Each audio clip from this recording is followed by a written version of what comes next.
Shalom, shalom, shalom. Soyez richement bénis dans le nom suprême de Jésus. Je prie que le pain quotidien que tu entends ce matin te retrouve en bonne santé. Maravavere brodo sebrevi arado sadele brodo fedebere brosande brada yadaradabos. Il est écrit qu'il envoya sa parole et sa parole est guérie. Et lorsque Jésus-Christ parlait au diable, il a dit, l'homme ne se nourrira pas seulement que de pain, mais il se nourrira de toute parole qui sortira de la bouche de Dieu. Alors je prie que ce temps de partage de pain quotidien puisse être des temps qui font croître ton esprit dans des dimensions élevées, afin que tu puisses basculer dans d'autres réalités spirituelles. Au nom de Jésus. Alors nous continuons toujours notre poussée dans le thème du mois qui est surmonter l'épreuve. Surmonter l'épreuve.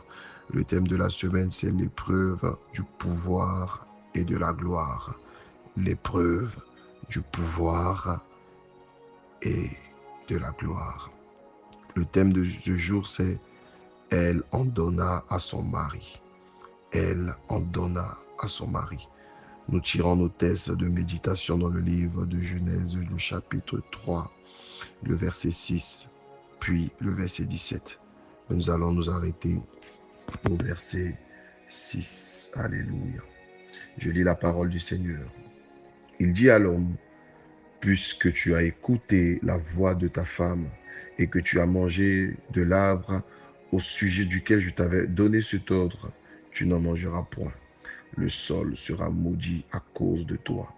C'est à force de peine que tu en tireras la nourriture tous les jours de ta vie.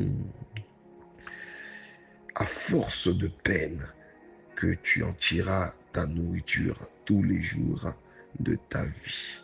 Le thème de ce jour, c'est « Elle en donna à son mari ». Bien-aimés, nous sommes toujours dans le mois de l'épreuve. Et la parole, l'Esprit nous dit surmonter l'épreuve, surmonter les difficultés. C'est quoi l'épreuve? L'épreuve, c'est quelque chose qui se présente à toi comme une alternative de grâce, comme une alternative de bénédiction. Mais ça se présente comme la bénédiction, mais ce n'est pas la bénédiction. C'est quelque chose qui nous donne comme une gloire éphémère, une gloire de quelques secondes, mais qui nous fait louper notre temps de grâce et notre temps de bénédiction. C'est ça l'épreuve. L'épreuve, c'est le fait d'évaluer ta foi, d'évaluer le fait que est-ce que tu continues d'obéir à la voix de l'Éternel? Est-ce que tu continues de te soumettre, oui, à la voix de l'Éternel, ton Dieu, quelles que soient les conditions, que les conditions soient favorables ou pas?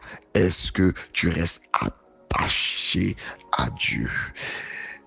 Et le thème de la semaine, c'est l'épreuve du pouvoir et de la gloire. Derrière chaque pouvoir, il y a une épreuve. Derrière chaque gloire, il y a une épreuve. Derrière chaque élévation, il y a une épreuve. Et ici, la Bible nous parle de l'histoire de nos ancêtres dans la foi. La Bible nous parle de Adam et de Ève. Et nous savons que Ève a été trouvée toute seule. Elle a été séduite par le serpent et elle a mangé au fruit défendu. Nous tous, nous connaissons très très bien cette histoire. Et elle a en donné à son mari.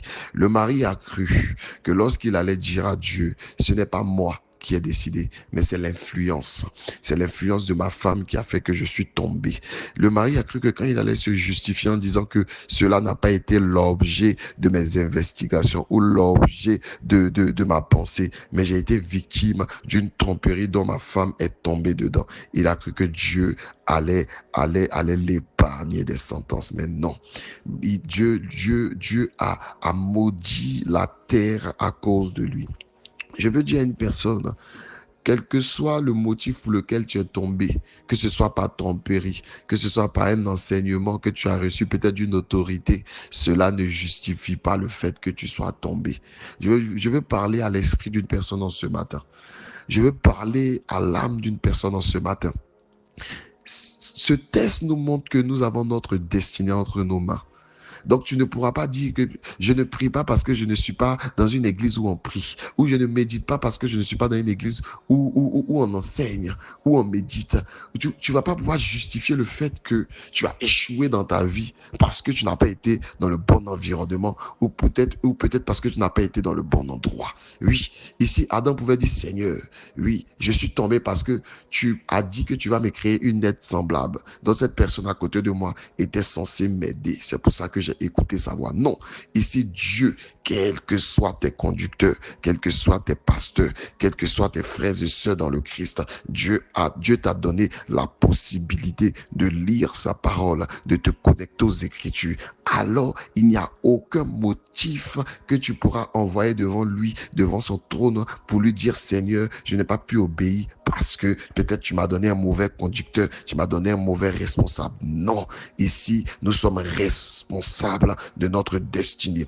Et ce texte nous enseigne quelque chose. Lorsque Dieu a déposé Adam dans le jardin pour cultiver le jardin, il a donné des responsabilités à Adam. Adam était censé protéger le jardin. Adam était censé protéger la femme, protéger les animaux de ce jardin et cultiver le jardin. Mais Adam a failli à ses responsabilités, ce qui lui a coûté la place qu'il occupait dans le jardin. Je veux dire à quelqu'un, peut-être qu'il y a la gloire de Dieu qui arrive. Oui, la main de Dieu arrive. Peut-être qu'il y a la manifestation divine qui est prête à descendre dans ta vie. Peut-être que le poste que tu attendais est là, est disponible pour toi. Satan voit la lumière de Dieu sur toi et il commence à créer des alternatives de bénédiction, des alternatives de grâce. Est-ce que tu vas rester attaché à Dieu? Que ce soit même ton pasteur qui vient te donner un enseignement qui n'est pas de Dieu. Est-ce que toi, tu vas rester attaché à la parole de Dieu, rester fidèle à Dieu? Il dit dans le livre de Hébreux chapitre 10, dans les derniers temps, je vais écrire mes lois dans le cœur et je vais les inscrire sur les esprits. Et nous savons que Dieu nous a donné le discernement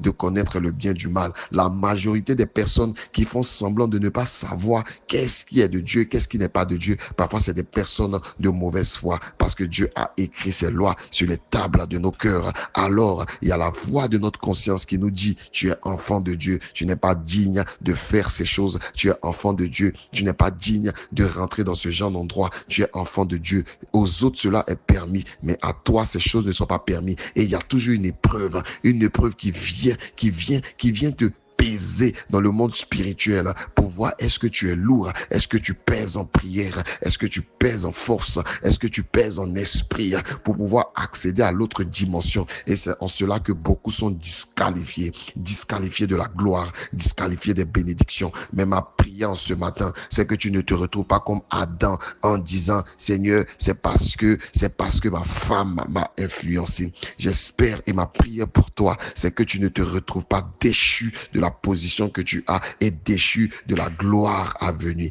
La Bible déclare que les souffrances que nous vivons présentement ne sont pas comparables à la gloire à venir. Ce qui veut dire qu'il y a une gloire de Dieu qui est à venir dans notre vie. Et il y a une épreuve qui va baliser, qui va peser, qui sera comme un examen d'acquisition de cette gloire. Ma prière pour toi, c'est que tu ne manques pas l'épreuve, c'est que tu réussisses l'épreuve, que tu réussisses l'examen de ta gloire au nom de Jésus.